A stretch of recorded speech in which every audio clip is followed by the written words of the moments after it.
supposed to be a nice day today. Hopefully the sun will come out later. I'm up for a big one today, 5 hours. And the biggest takeaway from today is if you ever want to make your rides harder, always put the intervals at the end. I thought I'd come out as well, being it's such a gloomy day, in my favourite colourway from Band of Climbers, the red and the blue. He's running away from me.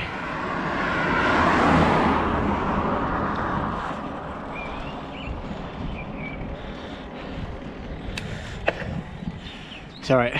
So I'm spending some time this morning, first thing, as part of the first part of this ride, in the cycling climbing heartland of Wales. Well, South Wales maybe. The Grendrith Valley. It breeds climbers. My new Wahoo Roam is awesome, by the way. I've done 90 minutes and I've climbed 700 meters. And this whole ride, 5 hours, is supposed to climb 2,000 meters. So in 90 minutes, I've almost climbed half of that. Okay, good news. We've stopped climbing long enough for me to chat to. So let me just catch you up on what I've done so far on this ride. I started the ride off with a decent warm-up. I did a 1 minute maximum effort, and then I had 30 minutes of very easy riding, and I did a 3 minute maximal effort. I don't know the result of that 1 minute, but I know the 3 minute was definitely more than about a month ago, so that's good. But it wasn't really a test. Well, it was, but it wasn't. No, it really was. So now I've got like a big patch of riding between now and the next effort. The next effort isn't quite at the end of the ride, but it's going to be around the 80k mark. I've plotted a route so that at around 80k I hit this kind of false flat undulating road from Carmarthen to Llandilo, and then I'm going to finish the effort. It's going to be a whole hour at middle tempo with some surges in there, and they come thick and fast. Now I'm going to be doing that, and I'm going to be finishing it at around the 115k mark. But if some of you work in kilojoules, when I start that effort, I'll be starting it around about 2,000, just over 2,000 kilojoules into the ride. And obviously the majority of that work is like steady away with those two efforts in the first hour.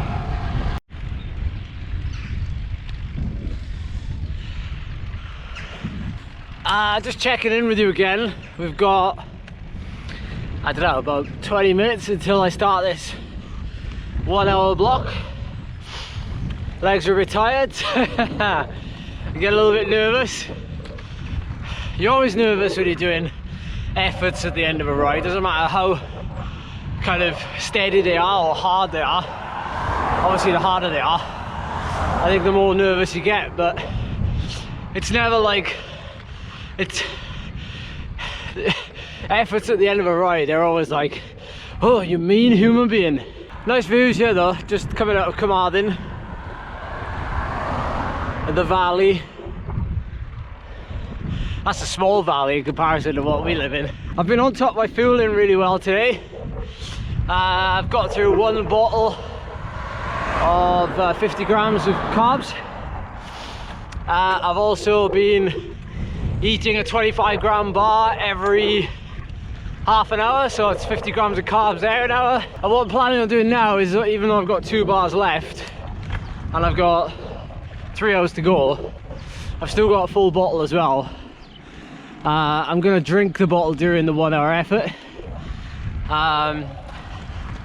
because I can't be bothered to eat and breathe at the same time. You'll know what I mean. 10 minutes in.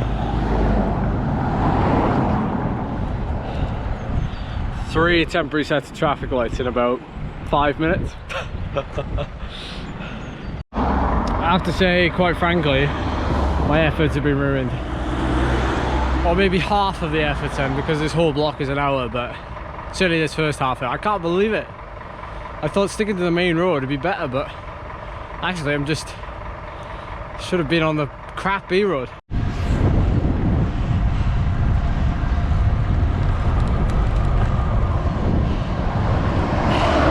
Alright, I'm gonna try and take you through one of these efforts.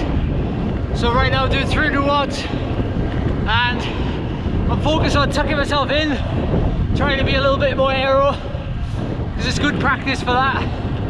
And we've got about 30 seconds until we rattle up the threshold power, which is about 350. And I'm not being too strict with this. This is great simulation for being in a breakaway for an hour or climbing with loads of hairpins. Here we go.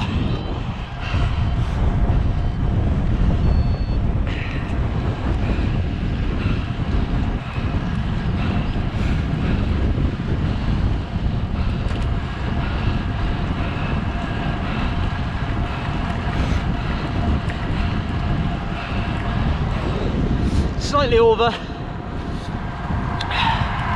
10 seconds to go.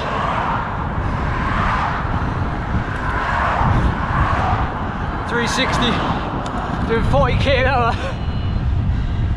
A bit of a headwind, and that's it. Now we're settling back down into between 270 and 300, and like it hurts for the first like 30 seconds, and then you get used to it. But the trick is catching the power as it's coming down. As it's dropping, doing it indoors, piece of cake. Doing it outdoors with a crosswind, tailwind, headwind, that's where the workout goes from being like just about bearable to then starting to get a bit more advanced and messes with your head a little bit when you can't quite hold the number bang on. That's where, well, that was just frankly awesome. No words. I mean, when I rolled up to that piece of road where I started the effort an hour ago, I felt nervous about the effort being, you know, so far into the ride. But because, you know, I was only riding at 80% of FTP and was pushing on then to at or above FTP in those 30-second spikes every 2.5 minutes or so, it was very easy to break down in chunks mentally, which is brilliant. You know, I mean, for a starting point I could have very easily just done, you know, 80% of FTP and no spikes, but I felt really good. I felt really good.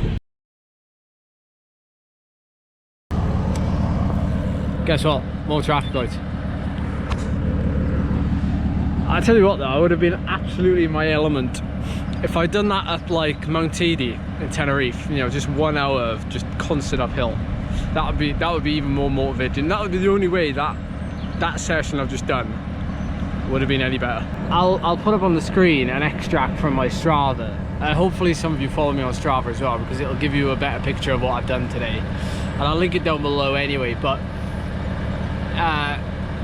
most of that 1 hour effort there was on a flat road.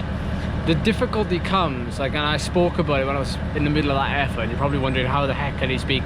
My heart rate is quite low. I think I average about 145, 150 beats a minute. I can obviously still have conversation at that heart rate, but what's difficult is when you go from doing it on a flat road to then going up a climb.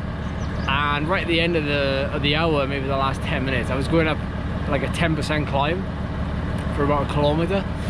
And the difference between bombing along the flats in a big ring and kind of, I don't know, sitting around 85, 90 RPM, for me on a climb, I always tend to spin a bit more, especially if I'm seated. So then going to the small ring and going basically to my smallest sprocket was like a fair shock. That's something you don't get inside, potentially.